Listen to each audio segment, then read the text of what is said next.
Hello everybody, this is Retro Ratchet and my name's Chris. This video is going to be about the MG Maestro Turbo. It's just a little bit of a summary video. I'm going to go through a few little jobs that I've been doing behind the scenes. Nothing particularly exciting, but I thought it'd be good just to share where I was up to. So we're going to take a little look at some power steering issues I've had. Some of the trim that I've been cleaning up. We're going to put some new door switches in. And we're going to take a look under the bonnet to see what I've been updating under there. Please remember to hit that like and subscribe button. It makes a huge difference to a small channel like this. We're currently at around 1,640 odd subscribers, so it's definitely going in the right direction. I did set myself a target of trying to hit 2,000 subscribers by the end of the year. So with your help, hopefully I'm going to achieve it. I hope you enjoy this Maestro Turbo update and look out for the next few videos. Some exciting ones coming.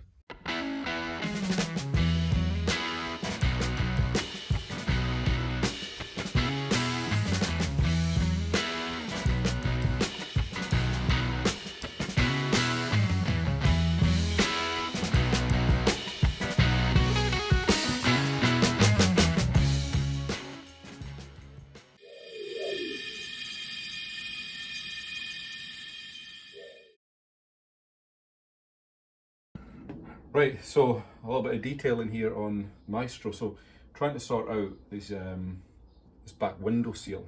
So this is a bit of a pain. When it was resprayed before I got it, in its original British Racing green, they didn't mask, the rubber's very good at all. So if you look closely at this, you'll see there's what looks like some kind of acid etch, and then with the British Racing green on top of it right the way around the seal. It looks absolutely horrendous. So what I've been doing is I've been going round bit by bit with this and trying to get it off rather than getting close to the paintwork. So all I've been doing is, I'll show you, just getting some thinners on a rag, getting that on there to start dissolving it. It's a bit of a slow process. Using a wee screwdriver, trying not to damage the rubber. To be fair, I should have probably done this before the window went back in, but it was a little bit of a rush at the last minute. They were getting it all rebuilt, so yeah, I'm paying the price now and having to do everything by hand. So you can kind of see it does start to come off. It just takes a lot of elbow grease. You see? There we go. And then I'll go back round that with some IPA and then put some rubber dressing on it. But if you actually look at it close, it'll make a huge difference compared to that. It just looks like it's been this paint job that's not been masked correctly when that's not the case. So yeah, we'll go all the way around there. The other rubbers have been done already. So these have all been cleaned up. Try and focus in on that. Right, there we go. So they had paint on them from when I was doing the shell. So they're 100 times better.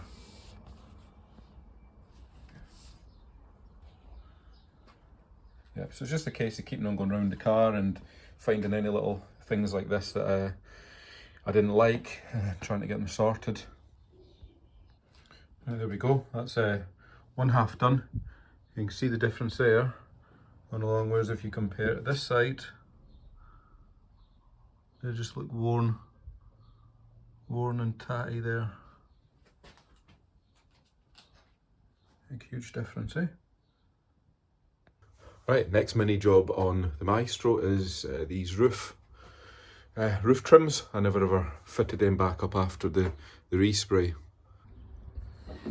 Yeah, so that's them here. They just clip into the roof at the front and the back and then sit in the gutter. So we'll clean these up just with some thinners and then put some rubber dressing on them and then fit them back up. Right, so we finished off the seal here, getting that cleaned up around the tailgate.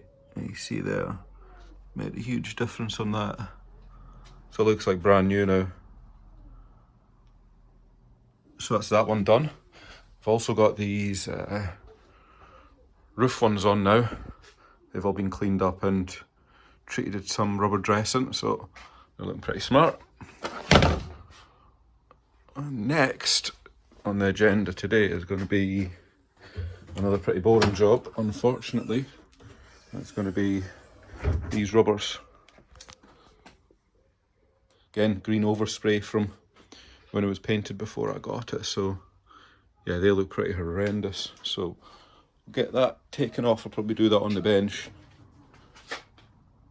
There's loads and loads and loads of acid etch and then a green top coat on that, so get that taken off.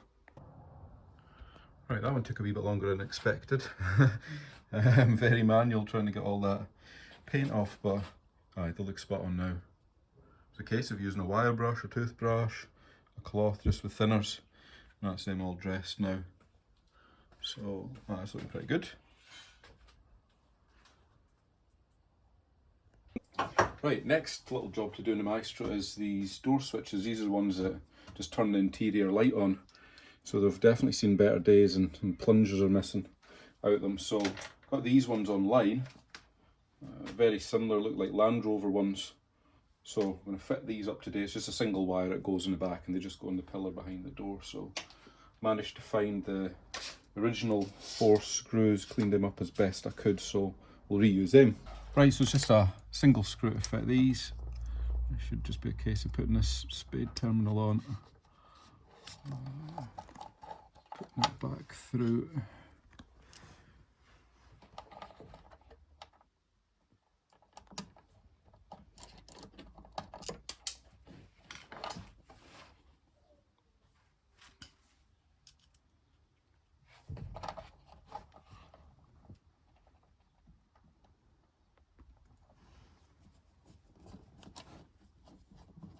Try not to drop the screw.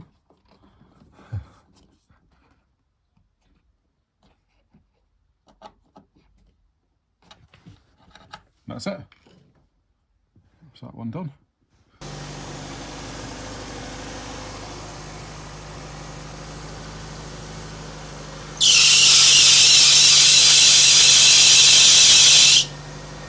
Other way.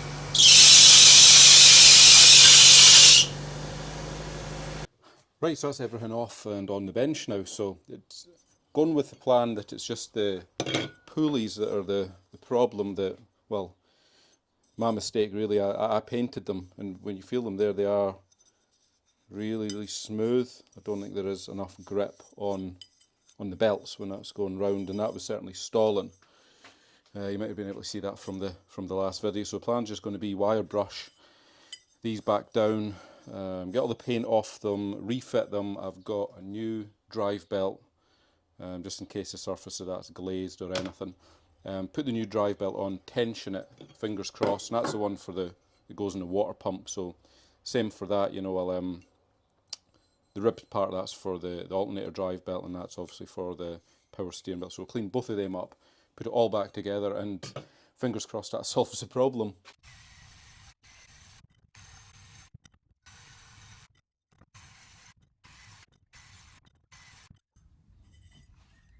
Right, so that's looking pretty good now. That's all the paint off, down to bare metal. Not exactly sure what I'll do with it after that, you know.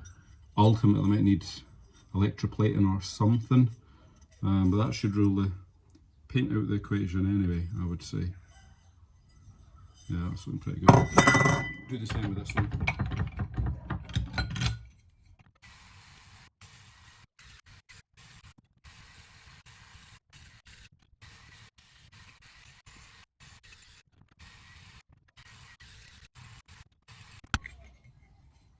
Right, that's that one done as well. It looks alright.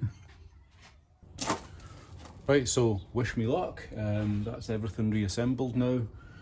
I didn't bother filming it because you can't really make out the detail because all the belts are sitting hidden down the side of the engine bay there. So yeah, it's had its new belt on, both pulleys cleaned, everything torqued back up in tension, so hopefully this will fix it.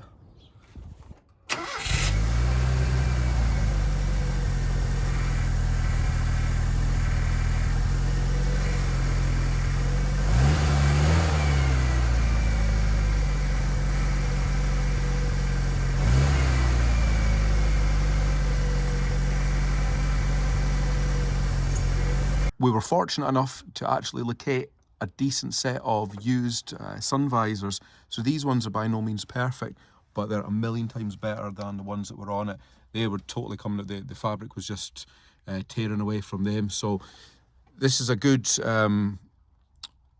compromise until I managed to get some new cloth on these. Right, here's currently how the engine bay looks. So I've done a few wee improvements here along the way. Most obvious are the air pipes. So these are all brand new here. This is just the one for the carb, for the carb fan to the carb. That end isn't quite connected yet. I've still got a wee bit of work to do on that. We've got our inlet there for the air filter. So we sourced one of them and again put a new hose on it. Again, these aren't the original hoses, but looking back, I think they suit it pretty well. Down here, intercooler hoses. I managed to source a set of original ones. You'll remember it was the red ones on there. I really didn't like those. Same with these. Those are original as well. And what I've done is I've got the original type wire Jubilee clips on them. So it just makes it look a bit more period in there. We've got those wee covers back on the top of the struts just to finish that off. And we changed a few of the nuts and bolts along here as well, so that's just a wee bit neater. But again, still a work in progress. Yeah, I forgot to powder coat that when I sent Montego stuff away, so that's a wee bit annoying. I've just noticed that that's not done. Another set of these metal pipes here, we've got to get the bracket re-welded on that one. That's snapped, so that's another job to do. Clutch cable, still got to source the correct length clutch cable. That's super annoying. We do have a new old stock turbo accelerator cable to fit, so you see that there.